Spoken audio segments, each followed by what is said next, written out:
আমি স্পষ্টভাবেই দেখেছি তাদের উদ্দেশ্যের মধ্যে এই মুহূর্তে বিশ্বের সংকটের সকল ধরনের সমাধানের জন্য সব ধরনের চিন্তা এবং মতাদর্শের সংমিশ্রণ এবং বিনিময়কে তারা একটা অনিবার্য শর্ত মনে করেন। আমি সেই অর্থে এই চিন্তাকে একটি গণতান্ত্রিক চিন্তা এবং গণতান্ত্রিক মূল্যবোধ মনে করি, যা আমাদের তারেক রহমানের সরকার এবং আমাদের সরকারের বৈচিত্র্যকে ধারণ করার নীতির সঙ্গে সামঞ্জস্যপূর্ণ।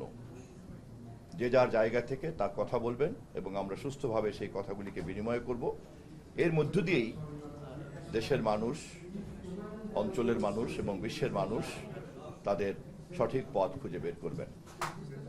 কোনোভাবেই একটি নির্দিষ্ট চিন্তা অথবা একটি নির্দিষ্ট দর্শনের একক আধিপত্য কোনো সমাধান হতে পারে না। আবার সকল মত বিনিময়ের একটি সুস্থ সংস্কৃতি না থাকলে পরে আমরা গণতান্ত্রিক সংস্কৃতি প্রতিষ্ঠা করতে পারবো না। এই উদ্দেশ্য যেহেতু এই জার্নাল ঘোষণা করেছে, সে কারণেই আমি এখানে উপস্থিত হয়েছি। ধন্যবাদ সবাইকে।